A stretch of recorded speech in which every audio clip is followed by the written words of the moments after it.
So, what might be some specific nutrients during this journey through menopause? Like we talked, I guess we really haven't talked about nutrients. We talked about things like Mhm. turmeric, phytochemicals. Anything else you can talk about there?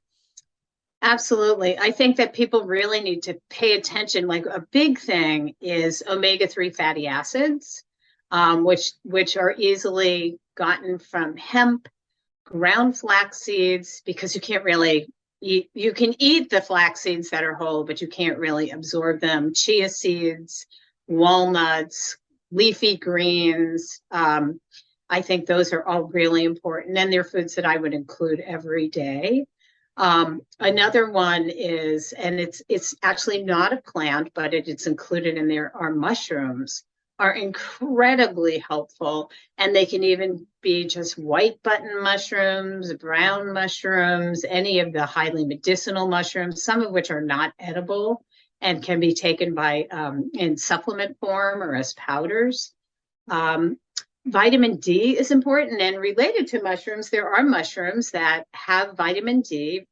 Mushrooms are one of the only things that actually can absorb vitamin D from the sun, like we can on our skin. And some of the mushrooms you'll see in the stores actually say something like vitamin D enhanced or something like that. And the gills have been set out in the sun to absorb vitamin D. So that's important. All the regular nutrients, calcium, magnesium, and I think magnesium during this time, especially because it helps calm your system, helps your heart work better. Um, I mean, all the usual suspects of nutrients are important. And then just having some kind of balance between your macronutrients like protein, carbohydrate, and fat. And the fats are really important too, beyond the omega-3 fatty acids, just regular fat. Like, where are you getting your fat? Is it coming from plants? Is it coming from a lot of oils?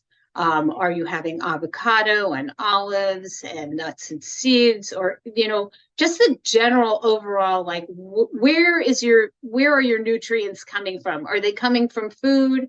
Are they coming from supplements? Because food is, I think, the number one choice.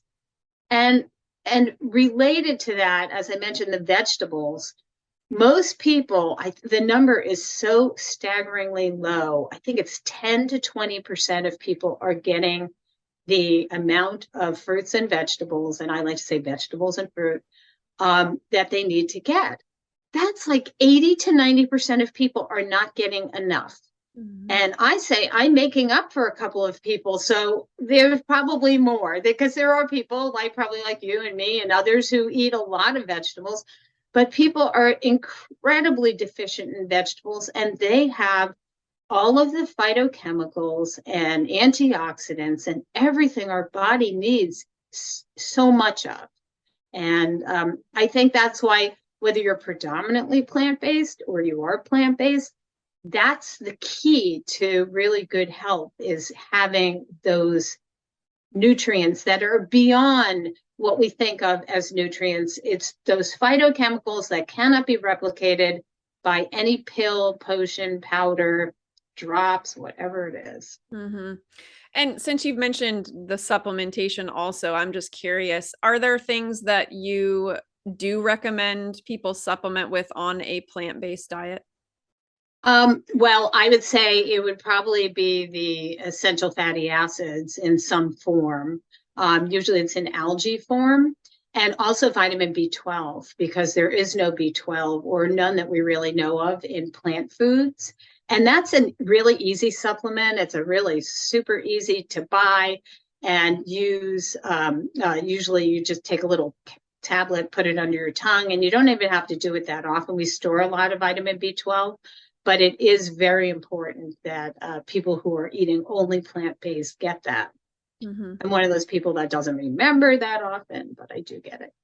Yeah, and as far as B12 goes, for anyone watching right now who is a vegan or plant-based or whatever, I remember when I was in nutrition school, they talked about the different types, right? Cyanocobalamin versus Mhm. methylcobalamin and others. Do you have any recommendations for like the kind that people should take? I do not. It's whatever you can get easily. It would probably be good to choose one over the other, but I think the whole supplement thing has gotten really um, interesting and kind of off track because I think we get fooled, hoodwinked into thinking, oh, I just took that hint. And I was just with a friend who's 85. And I said, what are all those things? Because she had a handful of them. And she said, this is my blood pressure pill. And then everything else, and there must have been about 7 more. She told me what they were. Oh, this is my calcium, magnesium. This is my, and I was like, wow. And she eats pretty well, but I thought, okay. And here's the interesting thing. It doesn't matter whether they work or they don't work, because if you think they work, they work. That's right. So it's, it may be costing money, but it may not be the worst thing at all.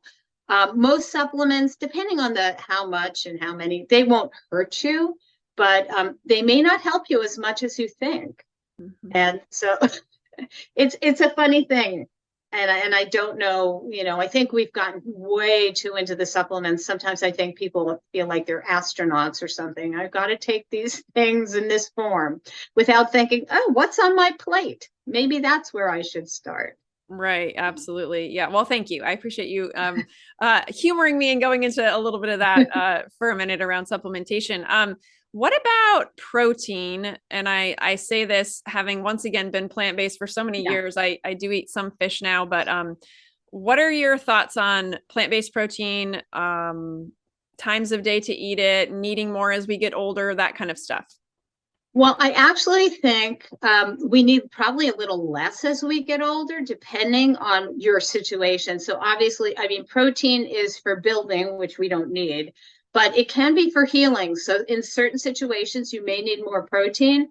I think the best source of protein is legumes, beans, peas, and lentils, which I encourage people to eat almost every day if they can.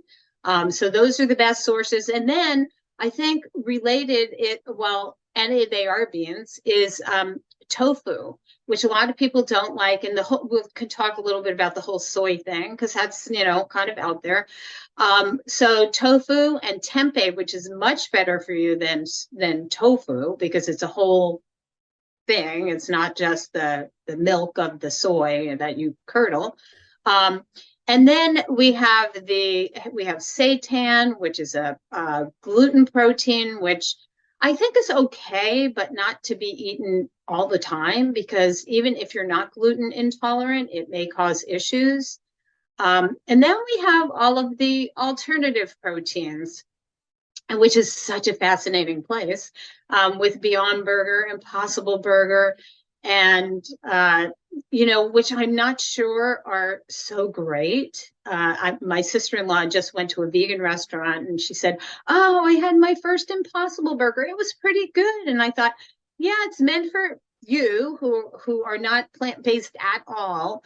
But whether it's better for you, I don't know. But it's just a really challenging thing. And I just looked at a plant-based like deli slice that they're like made from plants. And I actually took a picture, and it's not so bad, actually. It's kind of interesting. I took a picture of the label because I do a talk on nutrition, and I wanted people to see the label, and they say it's made from plants. And one of the things in it was pea protein powder.